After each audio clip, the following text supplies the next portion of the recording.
Okay, so your CHMO greetings, we're just giving it a minute for people to join in. If you have any issues with the sound or the images, let me know in the chat room. We're gonna put a link in the chat room while we're setting it up.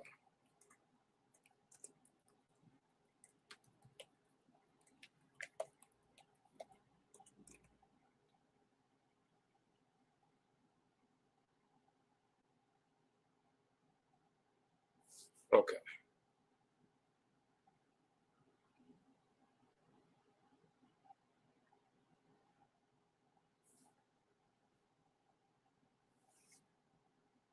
Okay, so your CHMO greetings, yet I say we thank you once again for tuning in.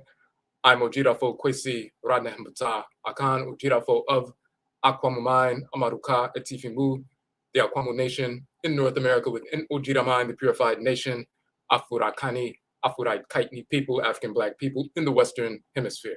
So this particular live stream, we want to go into detail on this subject matter about Ankh, IANKH, YOKE, and YOKE, the Kamiti, Black Egyptian, meaning Kamiti, ancient Kemet, the Black nation, the Kamiti origin of the term yoga. We'll also touch on the origin of the term Chakra or Chakra, which comes from ancient Kemet, and Kanit as well. But we want to focus on this because we teach a meditation instructor certification course, the SUSU course.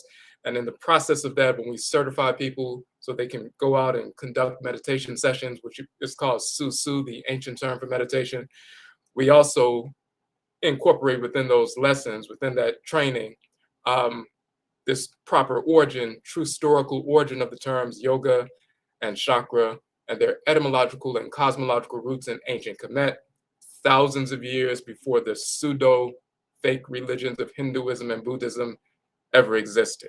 Because the whites and their offspring, through the Sanskrit language and Proto-Indo-European, they have stolen the term, co-opted it for themselves, and pretended like it came from them, which of course it did not.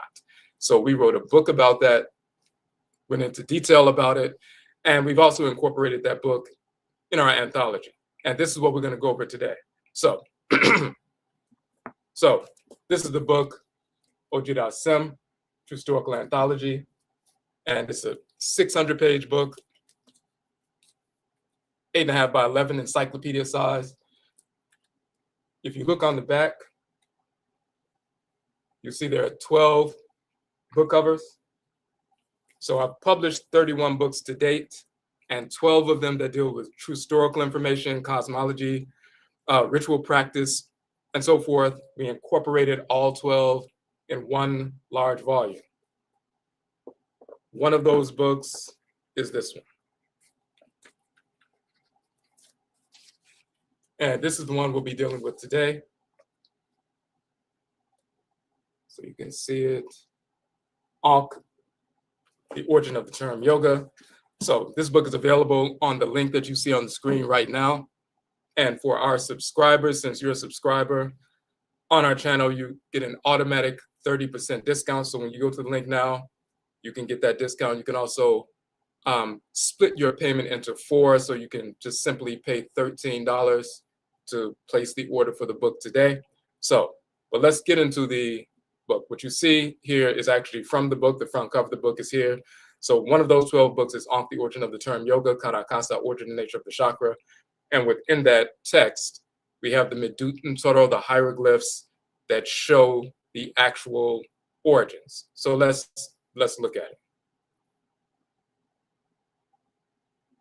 Our book is the first to prove that. So prior to us publishing this a number of years ago, and then we expanded on the book last year, back in the spring when we put forth the anthology, we added more information, new information from the previous version. And this is the new version and so forth. So, but prior to us publishing this information, nobody was aware that the term Ankh or the term Kara, quote unquote, chakra, came from ancient Kemet. They always assumed it came from Sanskrit or Proto-Indo-European, which is totally inaccurate. now that we put the information out, some people are incorporating it into their work as well. So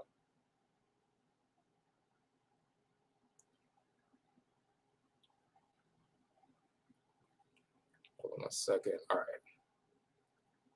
So this book is comprised of two separate texts in one volume. The first half of the book is Ankh, the origin of the term yoga, Ankh, Ankh, and we'll explain that. And then the second half is KASA, the origin and nature of the chakra. We're going to focus today on the first half. So first and foremost, you see the Ankh. This particular Ankh is from the tomb of Tutankhamen. And then you have the Akuaba doll in the Akan language and culture.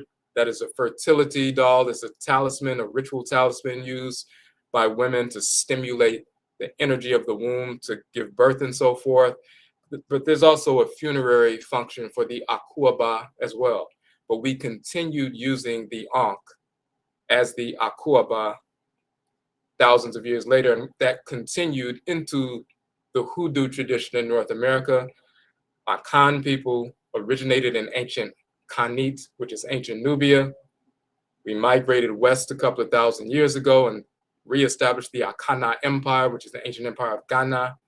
About 1,000 years later, we migrated further south and reestablished the Akana or Akan Empire in the forest belt where Ghana and Ivory Coast are today. And then hundreds of years after that, some of those Akan people were taken from those regions and forced into the Western Hemisphere during the Musuo Kessie, the Great Perversity, the enslavement era. And this is how Akan people ended up in North America. And we continued Akan ancestral religion under the Akan word Undu, which means medicine from roots, trees, and plant life. And it also means become heavy with the spirit through spirit possession and spirit communication. Undu came to be pronounced hoodoo. And that is the Akan tradition in North America. And the hoodoo doll baby, when you see a hoodoo doll, and in hoodoo, it's called a hoodoo doll baby. It's the same form as the ancient Akuaba, which is the same form as the ancient Ankh. So it is a cultural continuity across continents and across millennia. But let's get into it. When you look in the Akan language, and we do comparisons to show that there's a cultural continuity,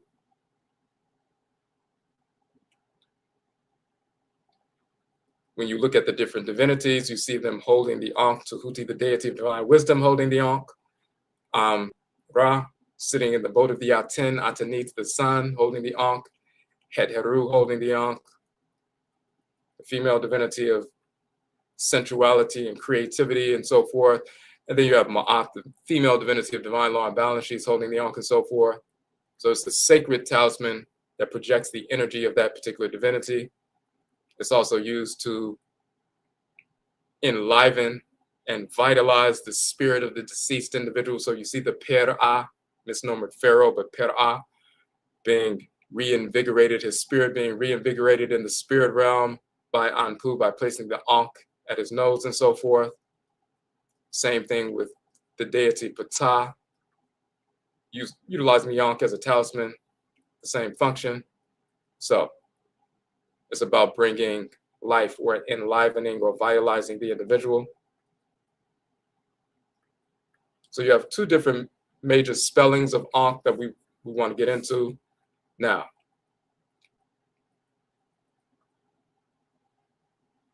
If you look in the Akan language, and this is from the Akan language dictionary, an entry from the Akan language dictionary, the term onkwa means life, vitality. This is a word spoken every single day in Akan language. Even when someone sneezes, instead of saying God bless you, in Akan language, they will say onkwa, which means life. They're bestowing life upon you and so forth. Onkwa in Akan is onk in Kemet, meaning life. And that also proves not only that we're speaking the same language, but we have the actual vocalization, proper vocalization of the term. So you see the symbol here, and it's spelled with the wavy water line, the up, down, wavy line, which is the N sound. That's the sound for the letter N, the N. And then you have the dark circle, which is a sieve or strainer, and that's the K sound. So you have N, K, Ankh, or Ankh, and so forth.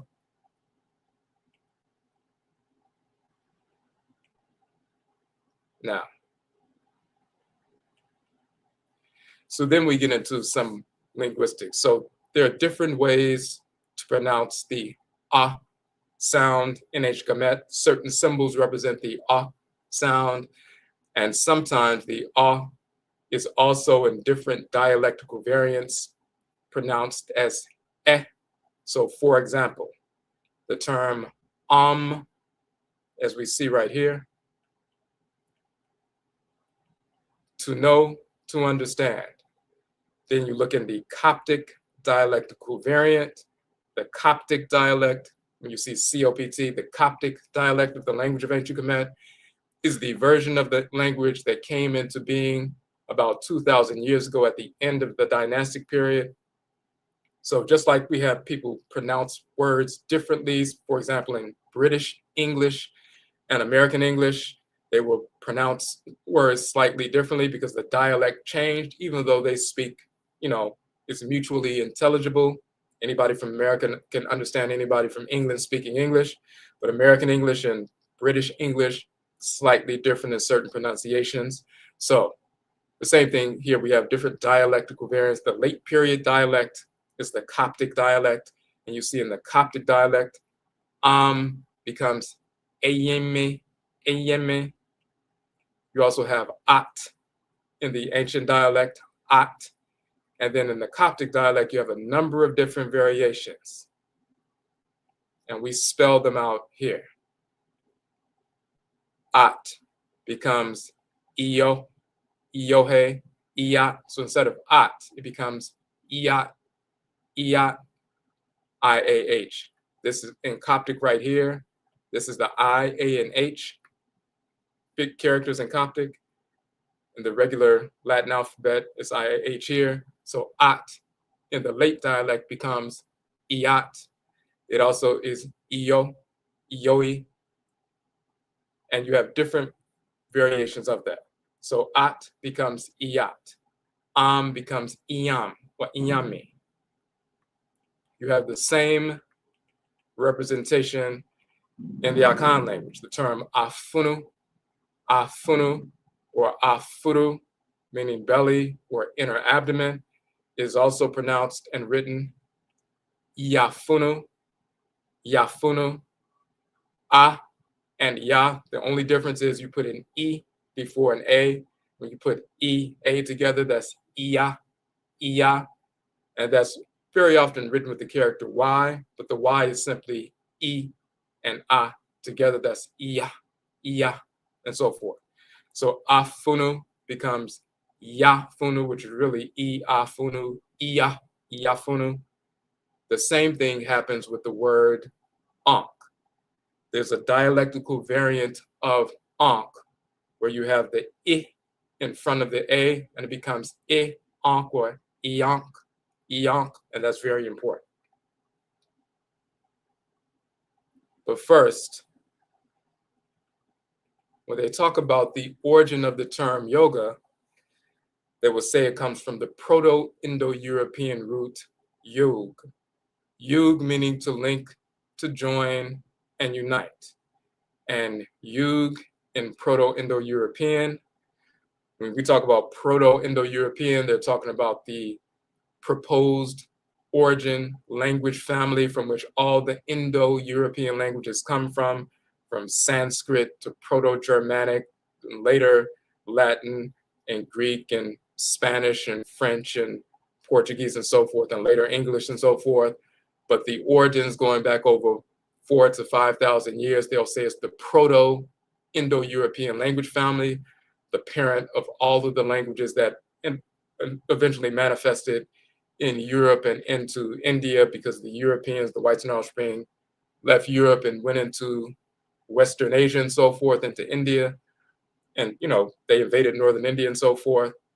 So this is why it's called Indo-European, stretching from Western Europe all the way into India where they invaded. So in the Proto-Indo-European dialect or family, language family, they'll say that yug, meaning to join, to link, or unite, is the origin of yuga in Sanskrit, yuk, and so forth. They'll say there are two variations, yug with a G and yuj with a J. And they'll say also that's the origin of the English term yoke or yoke. Now, let's look at the linguistics. There's a linguistic device called an infix. Now, we're familiar with a prefix and a suffix, but there's also a linguistic device called an infix, which is placed inside of a word. Of course, a prefix is before a word, a full word, a suffix is at the end, but an infix is in the middle. What is an infix? A bound morpheme that interrupts a morpheme. So that's what an infix is. So let's look further. In a few language families, like Austronesian, infixes are abundant. In most Indo-European languages, they are rare or non-existent. English and most modern Indo-European languages do not have any. But then they say Proto-Indo-European had one infixing verb stem marker, ne, alternating with n, so it's ne is one way to say it, and another way to say it is n, so they drop the n sound in the middle of a word. They give the example. For example, the root yug, link, join, or yoke. The present imperfect finite stems are yuneg and yunk, yunk, and what you have is the original is yug. If you drop the infix in between yug, you have yu, ne, g, which is yuneg, yunek, or yu, n, g, yunk, yunk. So when you look in Wikipedia, for example, or any etymological, dictionary and so forth, when they're talking about the etymology of yoga, they'll say the Sanskrit word yoga has the literal meaning of yoke from a root yuj or yug, meaning to join, to unite, or to attach. As a term for a system of abstract meditation or mental abstraction, it was introduced by Patanjali in the 2nd century BC. So when they talk about yug or yug, link, join, yoke, and so forth, and another variation is with the J.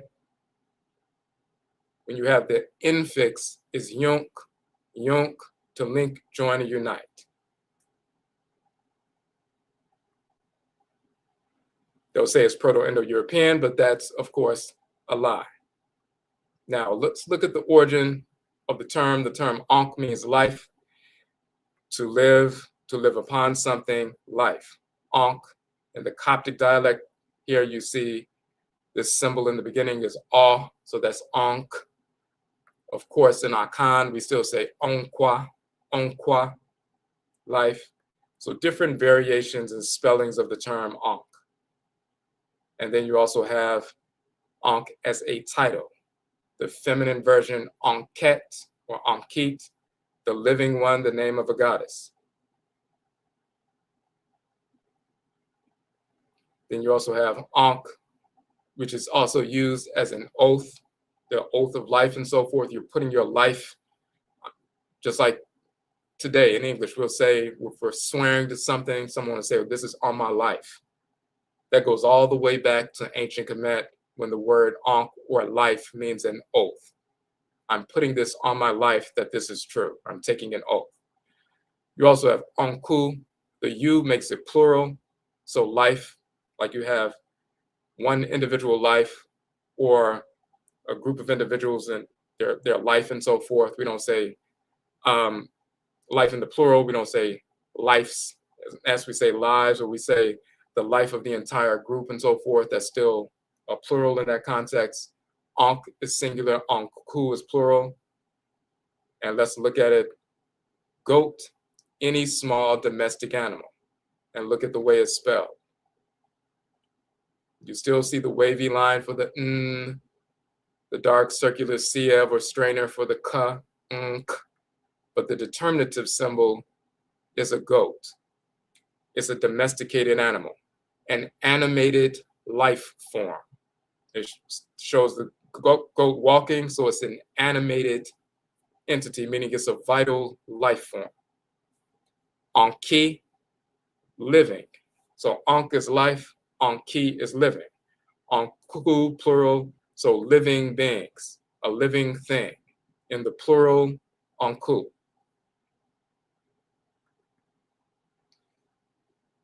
This is the same from another hieroglyphic dictionary, the Mark Vigus hieroglyphic dictionary. Ankh, they have the symbol of the Ankh, and then the little domesticated goat. So one is the Budge's Dictionary, which is a very popular hieroglyphic dictionary. The Mark Vigus Dictionary you can download online is another very popular hieroglyphic dictionary. But they have the same terms and so forth. Now here's the important point. There's a variation of Ankh. Here you see ANKH, Ankh. Here's the variation. You have two A's, A, and then ANKH. Here, the Ankh portion is the ANKH, is the Nkh or Ankh. The extra A with the dot above it, in this particular dictionary, when they have an A with the dot above it, it is referencing this symbol right here, which is the reed. There's a reed that grows out of the ground, the plant, the reed plants and so forth. In this dictionary, when you see a reed plant, it's transliterated as an A, but they put the dot over the A. That is pronounced I. So instead of Ankh, you have I and then Ankh.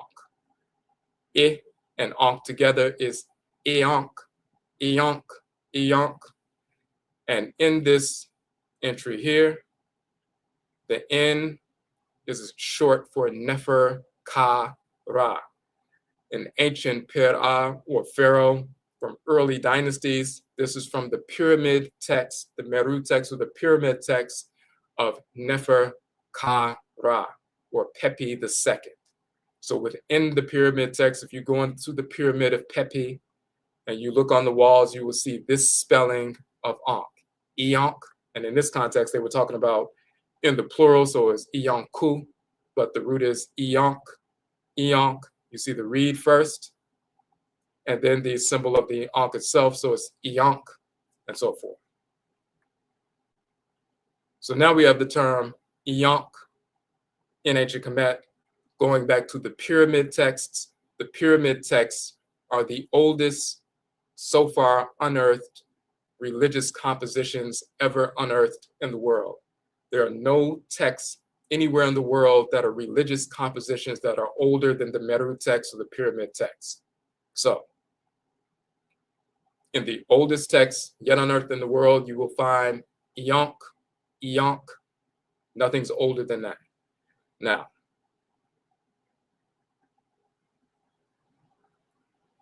two variations of the spelling of Ankh.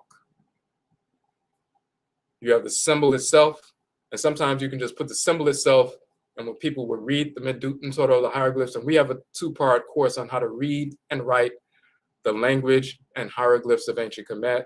And of course, we compare the language with the languages of the Akan people, Yoruba people, and others in contemporary Afro-African Africa to prove that we're speaking the same language and it's unbroken. So we have a two-part course we'll show you on the link you see on the screen. When you go to that link, you'll see our book, but you also see our courses on how to read and write the language. So one spelling of Ankh is the symbol of the Ankh itself, or you can put the symbol of the Ankh itself and the N sound, the wavy line, the little circle, which is the K sound, so that's Nkh. The rolled papyrus here is a determinative symbol. And you also have this little rope is the U symbol, so that's plural in this context, Ankhu. But this is the determinative symbol, which is the kneeling, shrouded individual. It's showing that it's not just a regular living person, but since it's a shrouded individual, in this context, it's showing that it's the spirit of an ancestor or an ancestress. If they weren't shrouded, they're just a life, a walking, living person. But when they're shrouded like that, typically it means it's a person, but this is a deceased individual. It's an ancestor or an ancestress. This is the spirit of an Afurakani or Afurakani African human being. So it's a life, the life of a person. Ankh. That's one spelling. And when you look at the term Sahu, the term for a spirit body, the spirit form of the person, you'll see it's spelled Sa, but then you have that determinative symbol as well. But that's one spelling of Ankh, a living being, a life, talking about a human being. Then you have the other version, Ankh, the symbol, and the goat. That's an animated life form. Anytime you see a goat walking, instead of a plant, which is stationary and it's not animated, here you're showing, well, this is a life, but it's an animated life form. That can apply to us as well because we're animated as well. So sometimes you can show that symbol of the goat as well, just showing life in general, but talking about an animated life form.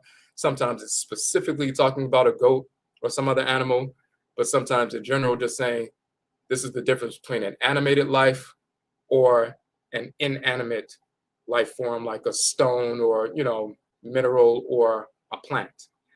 So the goat, small domesticated animal, small cattle, and so forth. So two different major spellings. Now we look at the word for spirit body, and this word pulls everything together. Sahu, the spirit body. The horizontal bolt is the S sound. This symbol right here is actually the forearm with an open palm like this. That's the Ah sound. Then next to it is the twisted flax. It looks like a rope twisted, but it's a twisted flax. That's the H sound. So that's S-A-H, Sa. Sometimes it's Sa, sometimes it's spelled Sahu.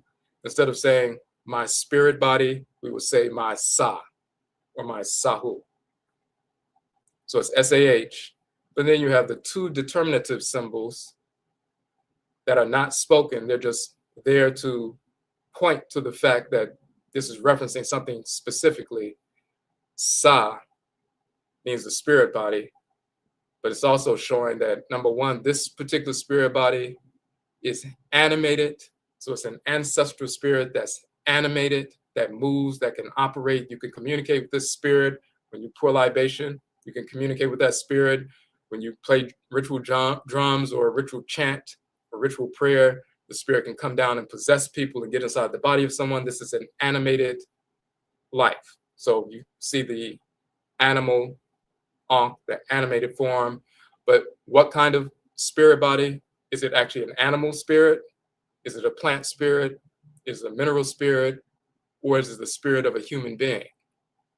They add the human being to show that it is the spirit of a human being, but it's an animated spirit. The spirit is lively, full of energy, it's animated and so forth. The spirit we can communicate with, we can get direction from, we get guidance from our ancestresses and ancestors. We pour libation and give offerings and they give us guidance and so forth. So it's an animated human spirit, that kind of Sa. So in the term Sa, we have the symbols for SAH, as we said, followed by the determinative Medutu or symbols, the animal, and the ancestral spirit, and so forth.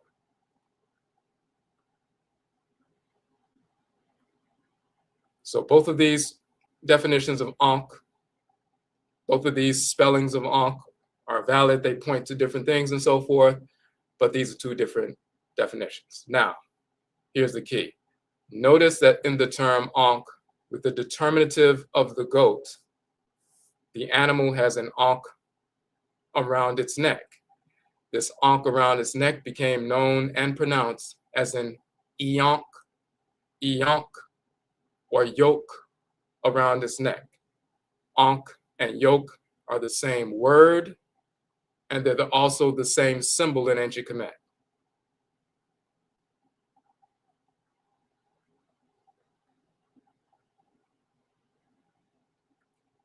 This goes all the way back to the Meru text, the pyramid text. We're talking about the word Ankh And this right here, this symbol right here is translated as Ankh, but also in the pyramid text, one of the variations of the dialectical variations is IANKH, IANKH. So when you see the symbol right here, you see IANKH. And what does the animal have around its neck? It has an IANKH, a yonk, or an ankh in the form of a yoke. But the English word yoke didn't exist yet. The Proto-Indo-European word yunk, yunek, or yunk didn't exist yet. Why? Because they stole it from this term, yonk. It means life, but it also means a yoke. Why does the ankh mean life, but why does it also mean yoke? Because cosmologically, the Ankh is a life force talisman that pulls together the Ba, the divine living solar fire energy that surges through our system, and the Ka, the soul. The spirit and the soul, the Ba and the Ka on the feminine side by Ed and Kayet, are fused together by the Ankh in the spirit body, in our spiritual anatomy. So the Ankh literally links the spirit and the soul, the Ba and the Ka. That's its cosmological function. So it is a yoke literally in our spiritual anatomy, and it's shown as a yoke here. It unites the lower body, the neck is the gateway, and the head is the heavenly region for us spiritually. The head is the heavenly region, the neck is the gateway, and the body is the earthly region, and so forth. And you put that Ankh around the neck, it unites the heaven and earth, and so forth. It's a cosmological reality. So when the whites and their offspring say that Yunk, or Yunek in Proto-Indo-European became Yug and Yoka in Sanskrit, and later Yoke in English, and it means to link, join, unite, they can't tell you why it means that. All they can say is when you say Ya, Yunk, that means to link, to join, unite. Why doesn't Boule mean to link, join, unite? Why doesn't Sisa mean to link, join, unite? Why does it have to be the sounds ya, meaning to link, join, unite? They can't tell you why, because they stole it from our language and our culture and our religion and cosmology. They heard us say yonk means to yoke, join, unite. So they started saying yonk means yoka and yoke to join, unite.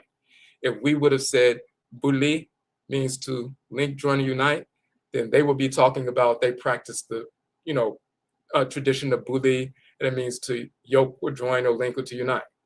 But since they stole the term from us, they have the sounds yonk, yoke, and they also have the meaning yoke, but they can't tell you why. We can tell you why because we have it in sound, but we also have it pictorially. We have the ankh or the yonk itself.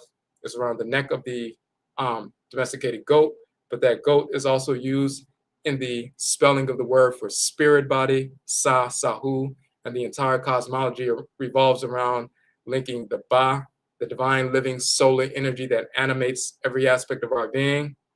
That ba spirit unites with the ka, the soul, the divine consciousness, and when you fuse together the ba and the ka, the spirit and the soul through the Ankh talisman and function, then you're bringing that spiritual anatomy together. Hinduism doesn't have that. Buddhism doesn't have that. Their language doesn't have that. They don't have that cosmology within their culture because they stole it from our people and fragmented it. So they can't tell you what the word yoke or yonk, what its real origin is, because they stole it from us. And our book, we're the first to show that, to prove it linguistically, etymologically, and cosmologically. Before we published this, no other book had that understanding. They didn't understand that the animal, the Ankh, the domesticated animal, had the Ankh around its neck in the form of an Ankh or yonk or yoke. And they didn't know that the dialectical variant of Ankh being Iyonk in the pyramid text, specifically the pyramid text of Neferkara Pepi II, was there. We put all that information together.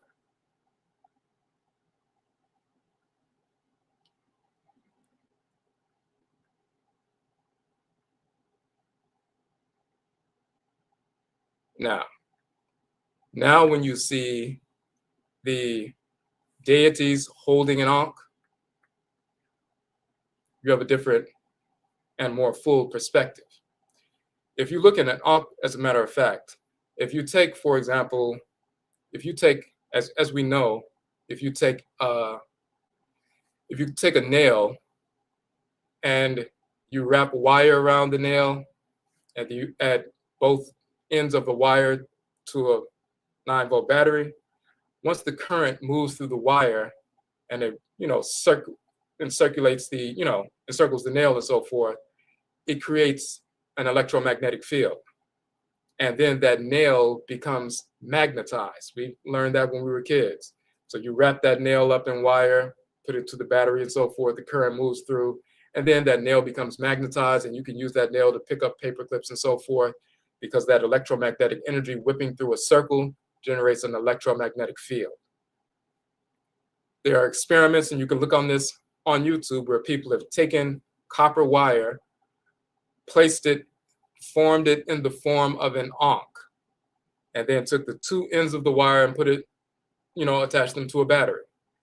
Once the current moved through the copper wire and through the loop of the Ankh, that little wire that's in the form of an Ankh became an electromagnet, and they were able to pick up paper clips and so forth. So when the energy surges through the shaft portion and then whips through the circle, it creates an electromagnetic field, and now it is magnetized, and you can pick up, metal objects. When you look at this, anytime you see a divinity holding the Ankh, whatever is the nature of the energy complex of that divinity, that energy surges through that Ankh talisman, it goes through the shaft, whips through the circular portion, and then it generates an electromagnetic field that's characterized by the energy of that specific divinity.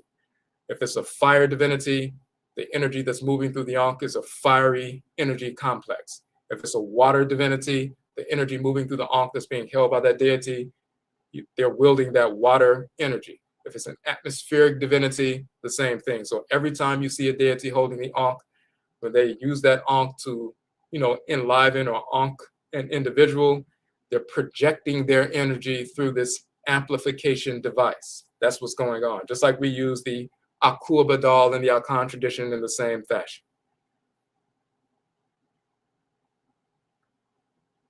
So you see that here, when you see the individual standing in front of Tahuti in this context, or any other divinity in that same posture, what you're looking at is the dua posture. And when you see them doing this, this is not just praising. What it is a ritual provocation. You can have a ritual convocation. You can have your hands like this and you can receive energy. But when you turn your hands this way, you're literally projecting energy. No different than a martial artist who learns how to move some ki or chi energy. And by the way, the term ki is a title of Ra in ancient Kemet, talking about divine living energy. And the same thing in the Fang tradition of the people of Cameroon and Gabon. The term ki means life force energy. Ki is a title of Ra in ancient Kemet. Kit is a title of Ra'et in ancient Kemet, and so forth. So the term ki in China, or chi meaning life force energy, that's a corruption of what we were already using before Asians came into existence. So when a martial artist uses chi energy to their hands and they can break a board or move something and so forth, that's ritual provocation. That's on a lower level, simply electromagnetic energy.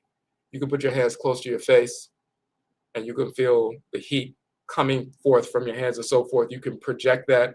You can expand that and intensify that projection. This is what's happening here. So they're provoking or projecting their energy, provoking the energy of the divinity, and then the response is the deity dispenses their energy to envelop the person, replenish the energy of the person and so forth, and realign them with divine order. No different than if if a child, as we say, an infant cries out to the mother, sound vibrations provokes the energy of the mother, and then she comes to the child and dispenses her milk to nourish and feed and immunize the child and so forth. The ritual provocation or prayer, which is a cry, are sound vibrations that move through space, hit the eardrums of the mother. It provokes or, prompts the mother into action. And then she responds by coming to the child and releasing energy. When we engage in ritual prayer, ritual chant, ritual song, or ritual movement to provoke or push the energy to the divinity, it provokes, just like if you push the lion, you're going to provoke a response. If you project your energy to a force in creation, you're going to provoke a response. And if you live in harmony with order, there's going to be an orderly dispensation or release of energy that replenishes your own spirit body and realigns you with order. That's what we engage in. So that's what's happening here.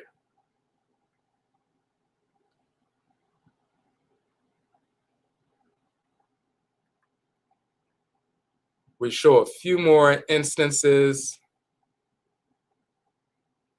of different forms and talismans that are used in the form of the Ankh shape, because it's a sacred shape, that shaft that goes up in the form of a loop and so forth. That shape itself is a powerful ritual talisman and so forth. So you see the sesheshet in the form of the Ankh, once again, around the neck of the sacred Ka'et. That's the term for cow in ancient Kemet, Ka'et. And that's a sacred animal totem, or Achinebwa for Het Heru. So you see Het Herus in the form of a sacred Ka'et or cow, and she has the sesheshet, or so-called sistrum, but we call it sesheshet, shaped in the form of an Ankh around the neck once again. It's a yonk or a yoke once again. This is the sesheshet when they shake it and so forth, the ritual talisman.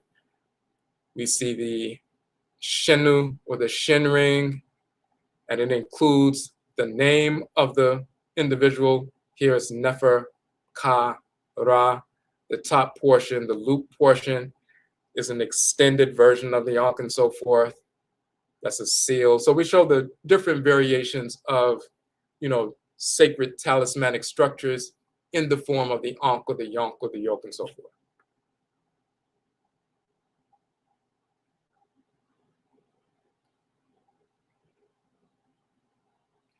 Just a few more variations. We have the sacred ketem, or seal, and we talk about the importance of the seal in ancient Kemet, in the, from municipal law purposes as well as spiritual, because the seal is the same as the name and so forth. The name is a seal that carries the energy of what you're going to do in this particular lifetime. So once again, you see that sacred seal on a rope structure in the form of an Ankh around the neck of the animated life form. So it takes the form of an Ankh and so forth, and it's around the neck in the form of a yoke.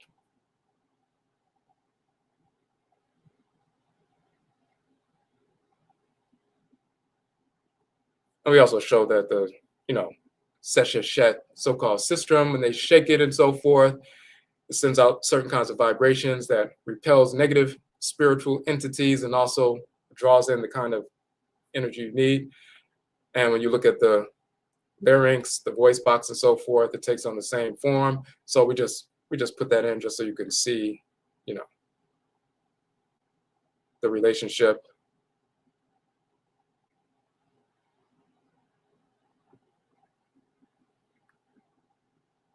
So we're talking about true ritual. This is something that we've utilized for thousands of years. We still utilize the term Ankh in the Ankh tradition. We also use the Ankuaba itself in the Ankh tradition.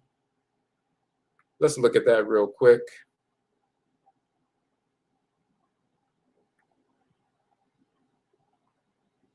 Well, first and foremost, now we have certain deities, male and female deities, who take on that title, and they have that function as well. So Ankh, the name of the divinity; Ankh, the son of Sapatit, misnomer Sothis, or Sirius; Ankhet, or Ankhit, the living one, the name of a goddess, and that's actually the Akuaba. That's actually Nebuchadnezzar. In the appendix to this book, we talk about the female divinity, Nebuchadnezzar.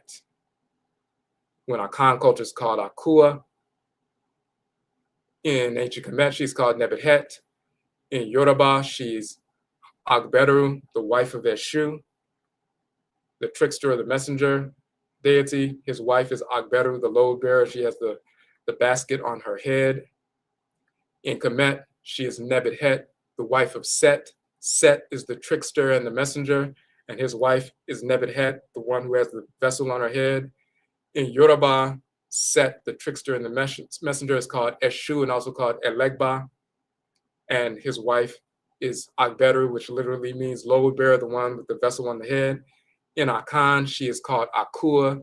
The trickster and the messenger is called Akua Nansi or Kwekua Nansi, and his wife is Akua, the one with the vessel on her head.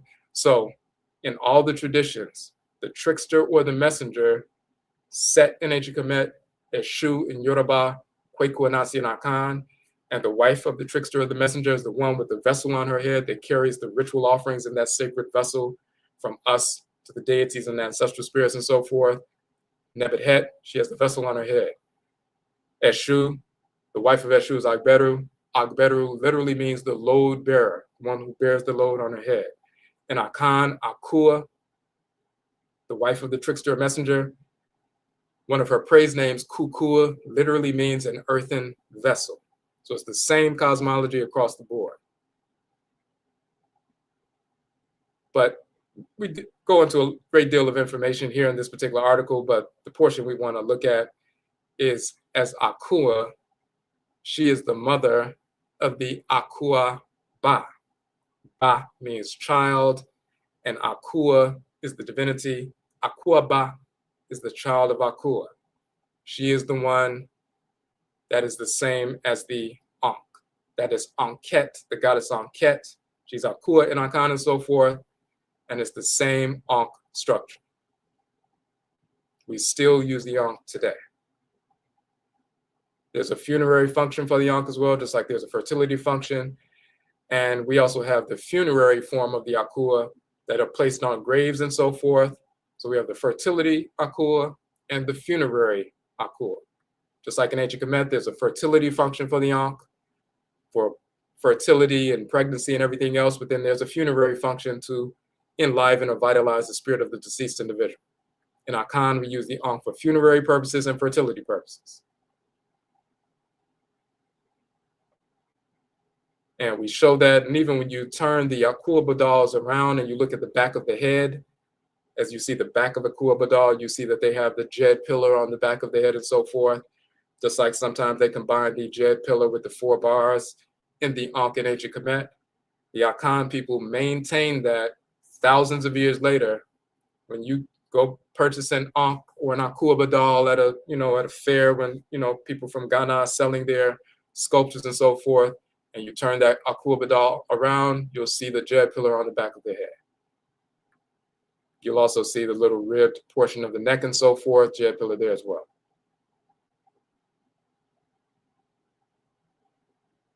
It's also important that the Ankh is also shown anthropomorphically with arms and hands. This is why in Akan culture, they still have the Ankh, sometimes with a stylized version with no arms, or with no hands and no feet and so forth, just the Ankh structure, and sometimes the full body of the individual. This is Ankhet, the living one, the name of a goddess. That's Akua.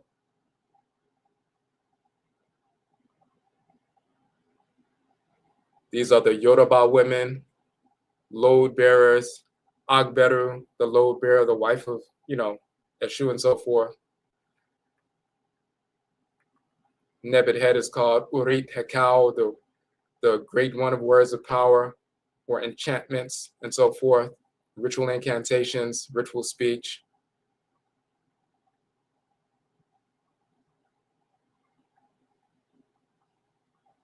We have more anthropomorphic Ankhs, just so you can see they have arms and legs and sometimes even, hands and feet and so forth.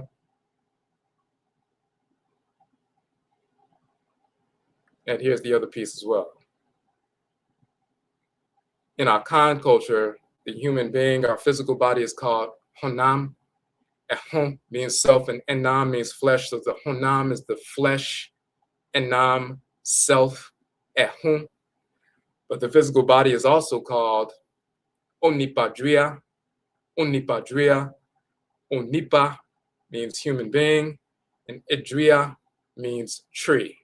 So the physical body of the person is seen as a tree.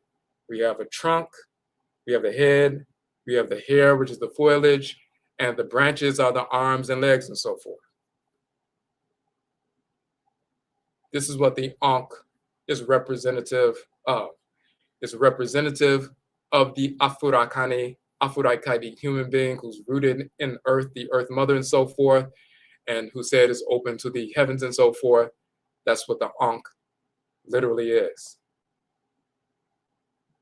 Of course, the natural hair of the Afurakani individual is the foliage of the trees and so forth. So we show all of that information, Unipadriya, and the linguistic information to prove that. And that's important. We put that forward. That's important because this misinformation about the Ankh represents the loop is the womb and the straight portion is the phallic symbol of the male, and it's the union of the male and female. That's never been true. That was something that was made up, especially like in the 90s, and people thought it sounded deep, so they started saying that, but that's never been accurate. But they were unaware that the Ankh was still being used by Akan people today, unbroken, for fertility purposes, funerary purposes, and it is representative of the full body of the Afurakani male and Afurakani female, African black male and female.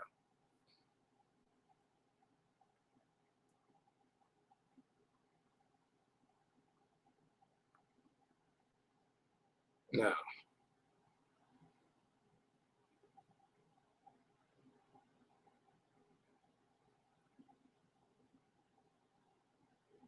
okay.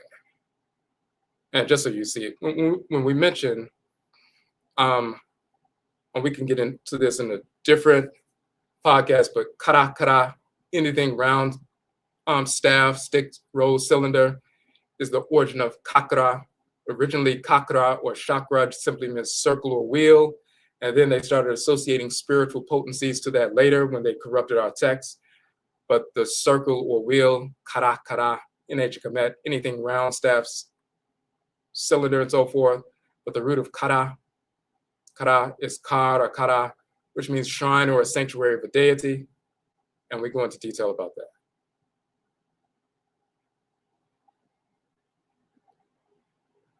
The term ki, also pronounced chi, means exalted one. Ki or chi, the winged disc. Ki or kai or chai, the exalted one, a title of Ra. So sometimes it's kai or chai, and sometimes it's ki or chi, the exalted one.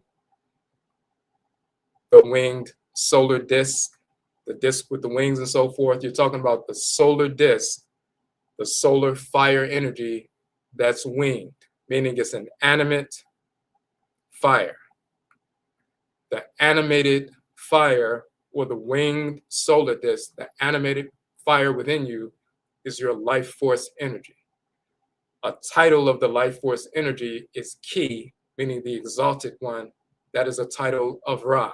When he's operant through the solar disc, the winged solar disc, he's called Ki or Chi, the exalted one, the high one, the one up in the heavens and so forth, the fiery energy that envelops us all. Ki or Chi is the title of Ra.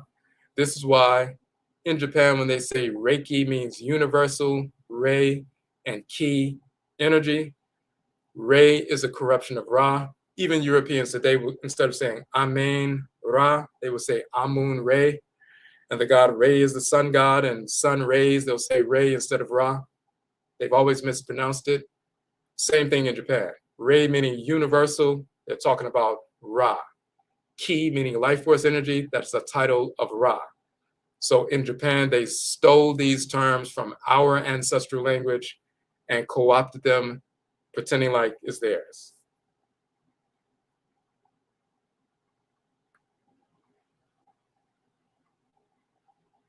Now,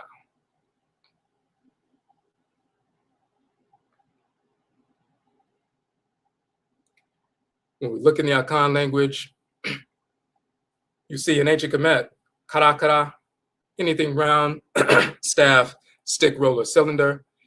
In Akan, kankra, a circle. We also have koro, the pot placed before the shrine of a deity. That koro is the same as kara, which is a shrine for a divinity in ancient Kemet.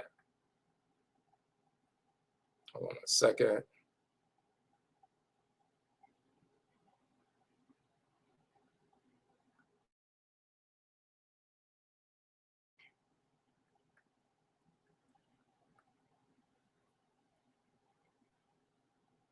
Okay, now the second part of the book, and we're not going to get into that today. We can do that in a separate live, but we just want to prove that Ankh is the origin of the term yoga in this section.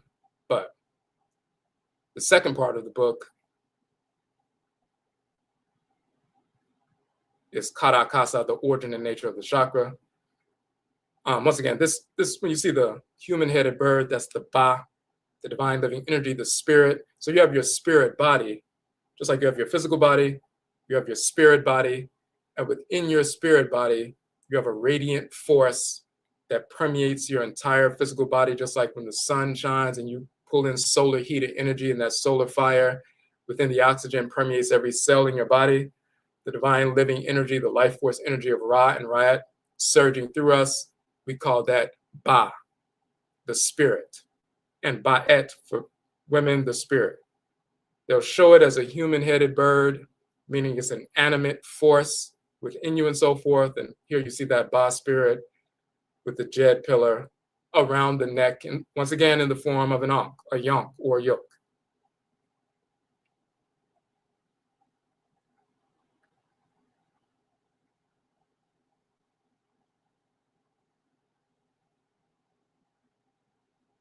So going from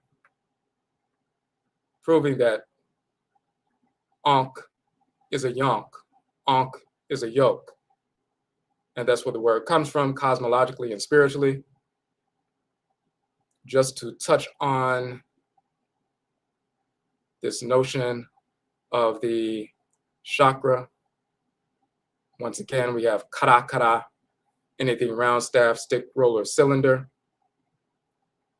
Kara is the root, the shrine of the deity. So the original shrines that were circular shrines are actually the stars, planets, suns, moons. These are the original entities that came into being from the black substance of space. These original shrines, the stars and so forth, and later planets were infused with the energy of Ra and Ra'at. So therefore, they became the first shrines. The first kara kara, the first circle, was the first kara, the first shrine. Now,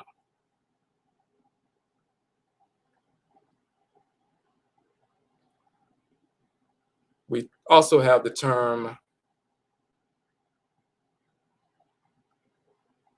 in fact, before we touch on that, let's go back up real quick.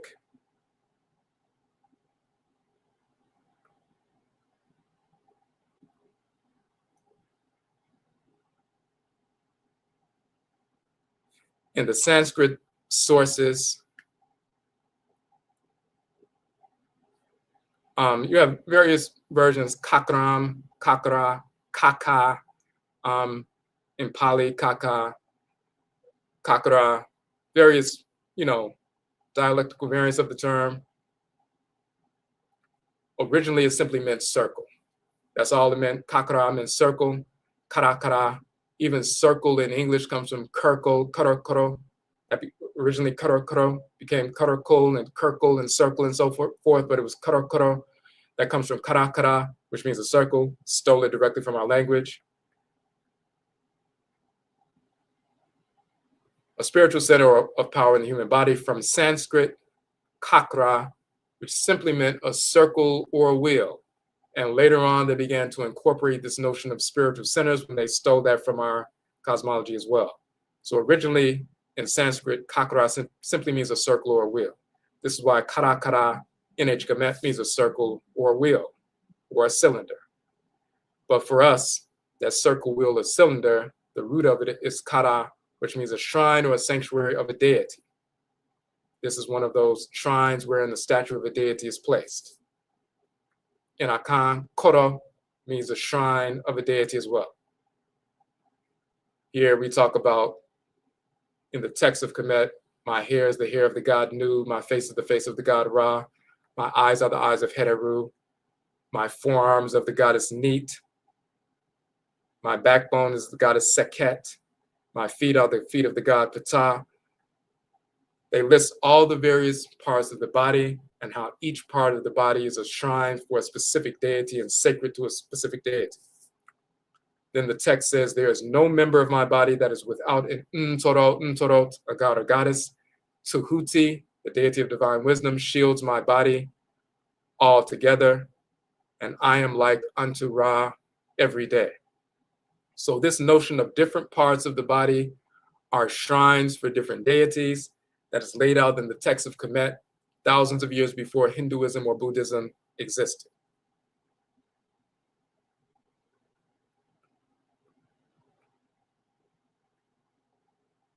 Now,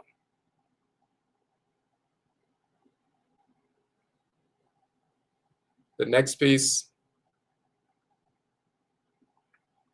if you look at one of the books that became popular in the West, The Chakras by Ledbetter, written in 1927, one of the first books where they started introducing, Hinduism and different forms of Buddhism and so forth to the Western audience.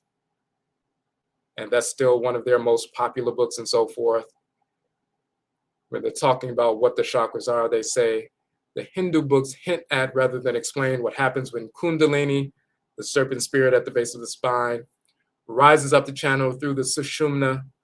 They refer to the spine as Meru Danda, the rod of the god Meru, Meru Danda, the central axis of creation, presumably of the body, in that they say there is this channel called Sushumna, which is basically the physical spine, and inside of that is an energy spine they call Sushumna. Within that is another called Vajrini, and within that, again, a third called Chitrini. They're talking about energy within the spine, and which is as fine as a spider's thread. And then they say, upon the spine, are threaded the chakras, like knots on a bamboo rod. So they're talking about the physical spine. Inside of that is a shaft of energy. And along that spine, going up from the base to the top, are the chakras are threaded along the energy spine like knots on a bamboo rod. Okay. When they say the spine is called Meru Danda, the rod Danda of the god Meru in India, this is the god Menu. Sometimes he's called Amen Men, sometimes he's simply Menu. Menu was corrupted into Meru in India.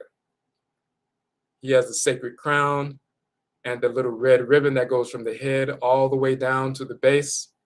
He is the central axis of creation. His crown, whether you see the golden crown with the red ribbon or the skull cap type crown with the feathers and the ribbon going down, that is actually physiologically the central nervous system, the central axis of the body, the brain, and the spinal column. Amen Men, the deity that governs the brain and the spinal column and so forth, that is verified in Ankh culture because one of the words for brain in Ankh is Amemini, named after the deity Amen Men who governs the brain and the spinal column. That's the rod of Meru. That's the Meru Danda, the rod Danda of the real god Menu, which is corrupted into Meru. The term, this is not pronounced thus, it's pronounced kas, knot, tie, ligature, backbone, vertebrae, spine. And you see the little symbol here and here for the spine. So that's kas. In Coptic is pronounced kas.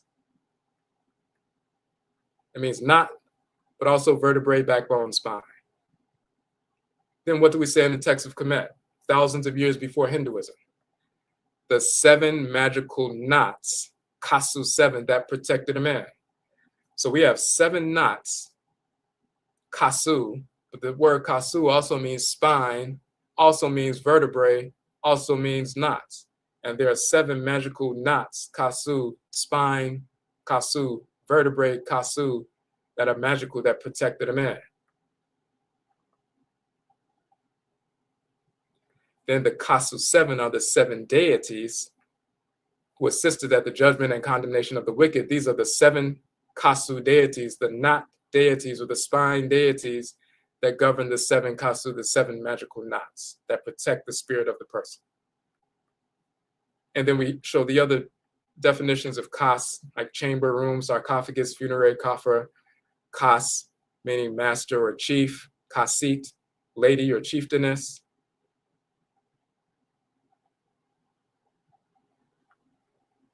And then statements, charms, spells, orders, commands, ritual saying, charm, spell, incantation, statement, all of that.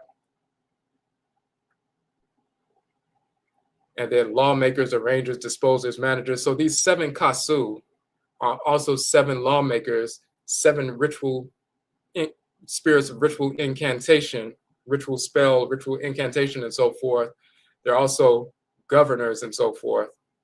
And then finally, kasu means to lift up, to raise, to rise, and so forth. So when you talk about the rising of kundalini up the spine, there are 7 knots that are governed by 7 kasu deities that are arrangers, managers, regulators of divine law, and so forth. Now you're seeing the unfolding of the 7 knots along the spine that are energy centers that are governed by 7 deities and so forth, all within the cosmology of Kemet thousands of years ago. And physiologically, the spinal nerve ganglia and plexuses, meaning the bunches of nerves that go into 7 knots of nerves, the spinal nerve ganglia are literally the 7 kasu, the 7 knots along kasu, along the spine or vertebrae, kasu, governed by 7 deities, kasu, that govern the spiritual body of the person and protect the person. So we have the 7 knots physiologically, and they're called 7 knots in ancient Kemet. But we go further than that. In chapter 71 of the Pert Imheru, so-called Book of the Dead, Book of Coming Forth by Day, over 3,600 years ago, there's a ritual invocation to these 7 deities.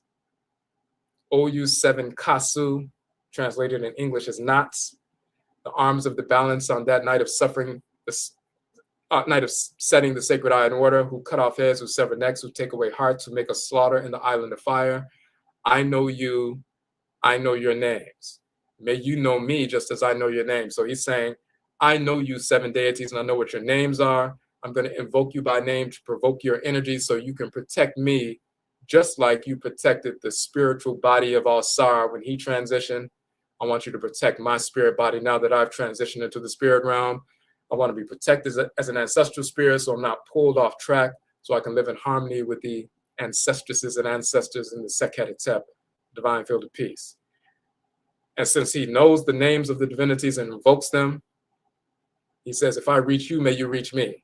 If you live through me, may I live through you. May you make me to flourish with what is in your hands, the staff, the spine which is in your grasp. May you destine me to life annually. May you grant to me many years of life over and above my years of life, many days over and above my days of life, many nights over and above my nights of life until I depart. May I rise to be a likeness of myself. May my breath be at my nose. May my eyes see in the company with those who are on the horizon, talking about the ancestral spirits who are the illuminated ones near the sun on that day of dooming the robber. So may I rise, you're talking about the rising of the quote unquote Kundalini, which is really Ra and Ra'et, to be a likeness of myself. May my breath be at my nose. May my eyes see in the company of those who are on the horizon. So when you stimulate the energy of Ra and Ra'et through ritual invocation and these 7 deities, the energy rises. You breathe through the nose to stimulate that rising energy, and then you open your eyes. May my eyes see in the company of those who are on the horizon, the ancestral spirits, talking about the ritual implication of ritual breathing, stimulating the energy that surges up and rises up to the top of the head, and then the opening of the quote unquote third eye.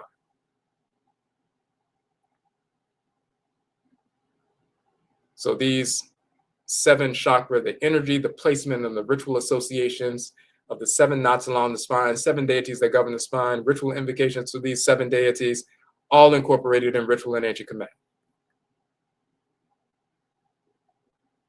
And then you go to the ancient pyramid text, this pyramid text of Unas that you see right here, utterance 318 through 321. And what does it say about the Pera, so-called Pharaoh Unas? They say, and you find this in the pyramid text of Teti as well, same text.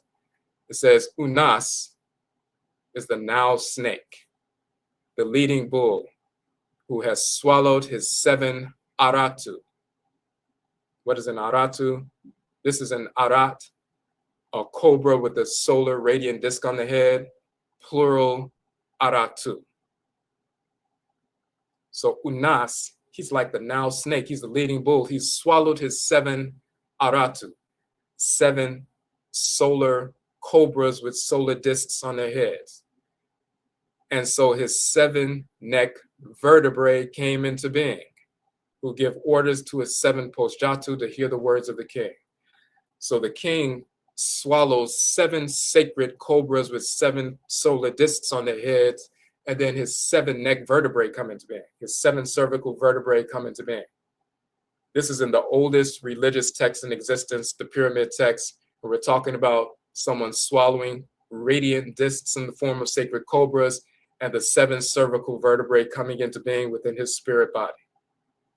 Hinduism didn't exist yet. Hindus didn't exist yet.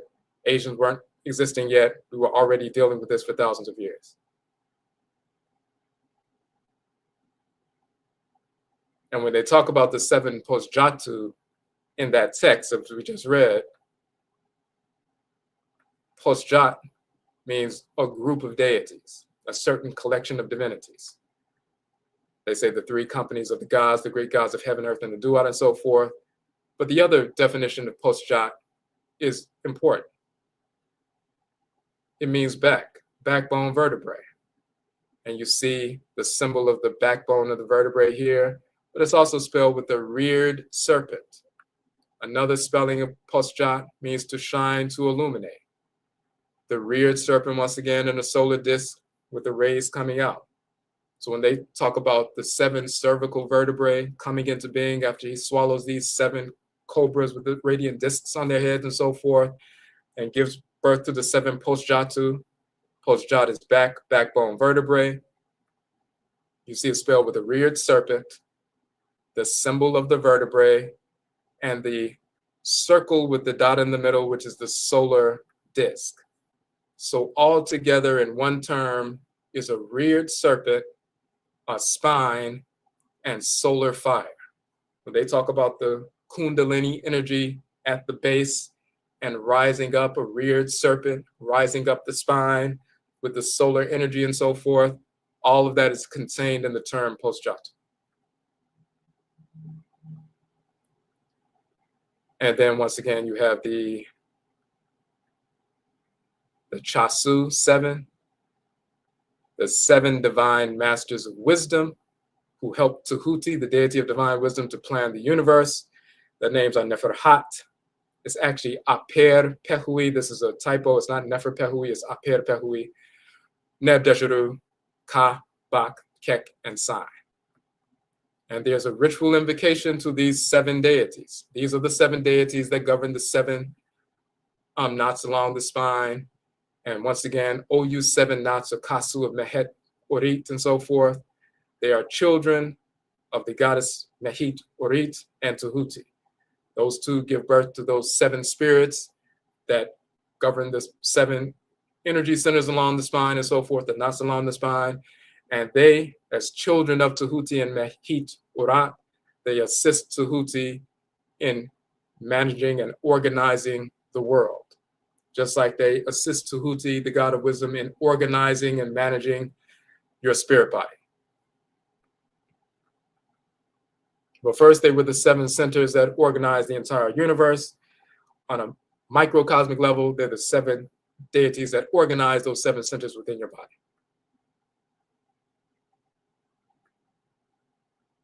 Okay.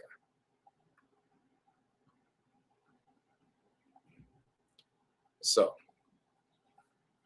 all right. So that is the information we wanted to share with you all tonight or today. Again, all of that information, and we have a special going on right now. This is in our book, ODWIRASEM. Those who came later, we have our 600-page book. Is 8.5 by 11, as you can see. It's 600 pages, full colors, an encyclopedia-sized volume. 12 of the books I have published, we included in this volume. And the covers are on the back. And one of them is the book, Ankh, the Origin of the Term Yoga, right here. And that is included. Now we have the updated version. So we released that text a number of years ago, but since we've been back and forth to ancient Kemet on research tours and so forth, you know, this is the book we were just going through. So last year in the spring, we revised and expanded the book, Ankh, the Origin of the Term Yoga, we were just looking at, and we incorporated new information and so forth, and that is included in the book. So this book, we have it on Amazon, but we also have it on our website. Amazon takes 60% off the top of all booksellers. So that's why you have, when booksellers have their books on Amazon, it's a little bit more expensive on Amazon because Amazon takes 60% off the top. So as we always say, if you had a book that you were selling is $10, you said, I'm going to put it on Amazon to sell. When you sell it and someone pays $10, Amazon is going to take $6, and then they're going to give you $4 minus the cost of printing. So this is the reason why, you know, the books are a little bit more expensive on Amazon, but when you purchase it directly from the website of a bookseller, of an author, we can offer it for a cheaper rate. So if you look here, the link on the screen, we have a special for our subscribers. Those of you, check out our channel and so forth. Number one is an automatic 30% discount. So let's go to the link right quick. And there's also the special, you can split your payment into 4. So you can order it right now for $13. You can place the order for $13. And then when you choose Afterpay at checkout, and you can split that up. So you can pay $13 today. And then the next couple of weeks you pay $13, and then a couple of $13 payments, and you'll be done. Instead of paying the full $44 plus shipping today, you can just place the order right now for $13. So let me show you how you can do that.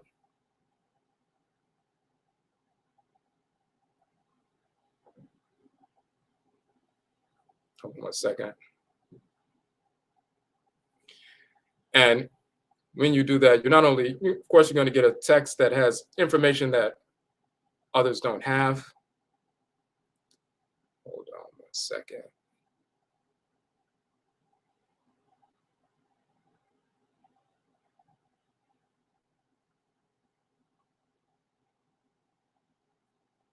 Okay, let me do it this way.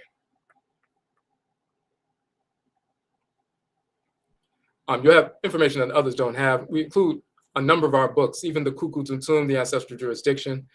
That particular book shows that Jesus never existed, Muhammad never existed, Abraham, Isaac, Ishmael, Solomon, Sheba, Menelik never existed, Yahweh never existed, Buddha, Brahman, and so forth.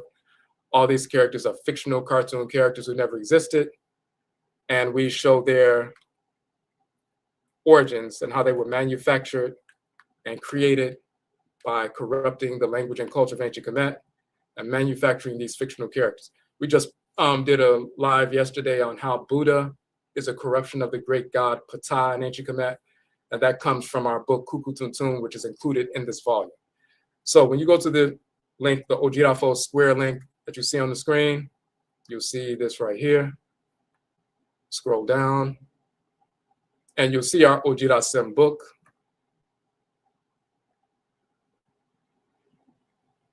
And you will see it's $44 plus $8 shipping. And again, it's 600 pages, 8.5 by 11. We made it an encyclopedia-sized book, full color, because we just needed that information. We needed you to see the full color of these images from ancient Kemet and others and so forth. So we put a lot of effort into that. Most people, if you print in black and white, we could have dropped the price to like $20. But when you print in color, you know, they charge you a lot of money to print in color. The prices are ridiculous, but this is just the way it is. So, but we wanted to print in color so you can see the vivid colors of these ancient deities and so forth. So you can see here when you purchase, if you go now, click now, you can choose Afterpay at checkout, and you can split your payment into 4 payments of $13.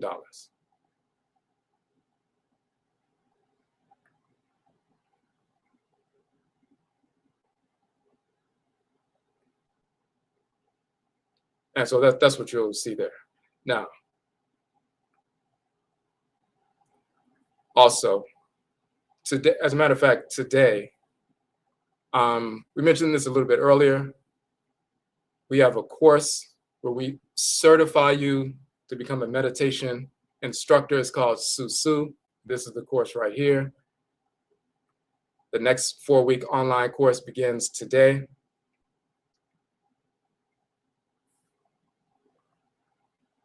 And it's a 4-week online course. At the end of the 4 weeks, you receive your professional credentials certification. You can use that to conduct meditation sessions and get paid for that.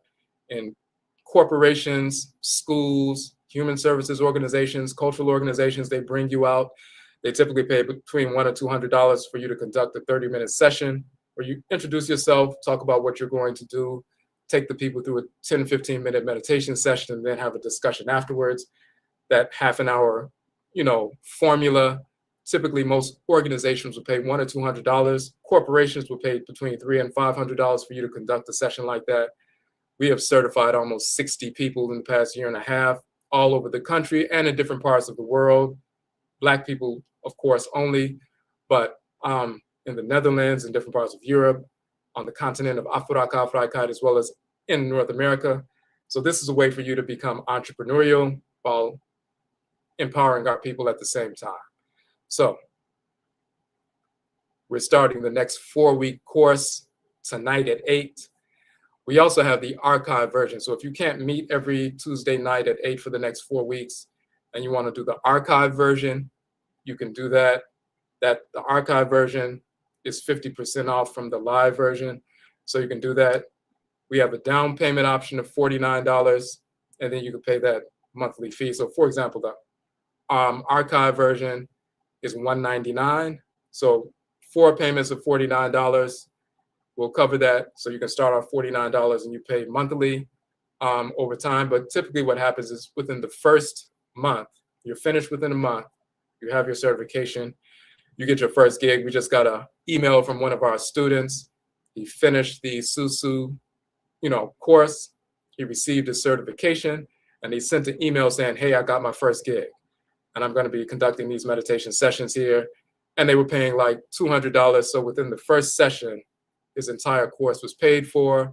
And if they bring you out once a week or once every other week or once a month, and you have a couple of places like a school and a business and a human services organization throughout the course of the week, you can make $600-700 a week just by conducting meditation sessions that empower our people and reduce anxiety and reduce stress and focus discipline and rebalance hormones and assist with weight loss and overcoming addictions and all these kinds of things. It's beneficial for our people, tangible benefits, but you can also generate income as an entrepreneur. So that next live course starts tonight at 8. So if you want to sign up for that, you can do so. If you want to do the down payment option, it's $49 for down payment. The book downloads are free. If you want to do the archived version, and that's a study at your own pace, we'll send you the entire 4-week course, all the book downloads, all the article downloads and so forth. You'll take your time and go through all the different sessions for the whole 4 weeks. And then when you're ready, you reach out to us, we set up a Zoom session, and then we go through everything to make sure everything is clear. And once we do that entire review and so forth, then we'll submit your certificate. You'll be certified. It's a professional credential that can be used, like corporate settings, not-for-profit settings and so forth, anywhere it can be used in this country and outside this country. and then you can start generating income right away. So if you want to sign up for that, same link right here. And one other thing we have on the same page, we mentioned earlier the Medut Soro. That means the divine words or symbols. That's our 2-part course on reading and writing the language and script hieroglyphs of ancient Kemet. The part 1 is 6 weeks, a 6-week course. It's archived, so it's self-study. Part 2 is a 6-week course. And what it was there's a 271-page book called Let the Ancestors Speak. It's a very detailed book on the grammar and language of Kemet. And we go through that text. It took us 12 weeks to go through the text. So part 1 here, the archive course, is the first 6 weeks. We go through the first half of the book and the second portion. In fact, let me show you this real quick.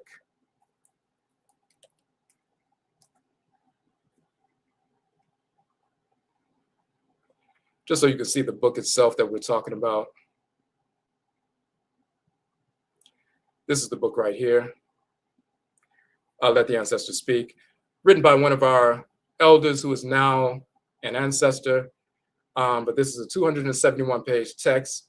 You get that ebook version as part of the course. And that's the book that we go into details, very, well-structured text. And we go through that full 271-page book. The first class was 6 weeks. The second class was 6 weeks. And self-study, you go through it.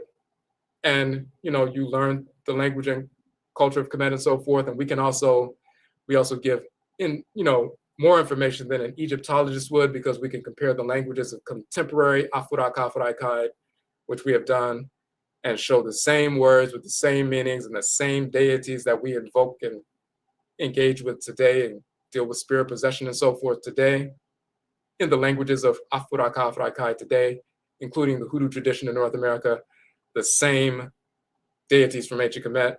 So it's still a living tradition. We can bring that nuanced understanding that the average Egyptologist teaching the course can't bring you. We put this course forward because we saw that people were teaching courses on the reading and writing the language, but they were charging $300-400 for a course. Our course is only $15 for part 1, $15 for part 2. And if you want to take both of them, purchase both of them at the same time as a bundle, is a discount is $20 for both of them. So we try to make our stuff affordable. Okay. So any questions on any of that before we log out? You can post them in the chat room. But one thing with regard to the book as well as the courses, when you purchase the book, you're going to get, of course, great information, but it's also assisting us. We're working on part 2 of our documentary on Hoodoo, which is our Khan ancestral religion in North America.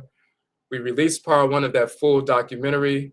It's on our webpage and so forth. In fact, you'll see that right here. This is the Hoodoo documentary. So, but we are working on part 2, and we are aiming to finish it by the end of February, by the end of Black Trustery Month. We would like to have a pre-screening during Black Trustery Month. So whenever you purchase a book or purchase a class and so forth, you're assisting us to finish the funding portion of that so we can complete our film and go into post-production and complete that film and release it on time and so forth. So any purchase assists us in that process. So we appreciate that. We appreciate the people who over the past couple of days have purchased the book, and they like the information, and they've purchased books for their family members to realign them and get them back on track and so forth. So when you look at the book and you see all 12 books that are part of this anthology, it's transformative. So, okay, so just want to make sure we didn't miss anything. All right. Okay, so Yedase, we thank you all for tuning in and supporting the work. If you want to join in on the meditation instructor certification course, Susu is the ancient term for meditation. The live course starts tonight at 8 p.m. So you can register right now and get on that. Of course, it's open to Black people only. We teach our people and certify our people only. So if you'd like to join in, you can join in right now. You can register right now on the site. If you want the archived version, you can access the archived version on the site as well and just study at your own pace. So, Yedase, we thank you once again for tuning in. And Yebeshiabio, we will meet again. That's it.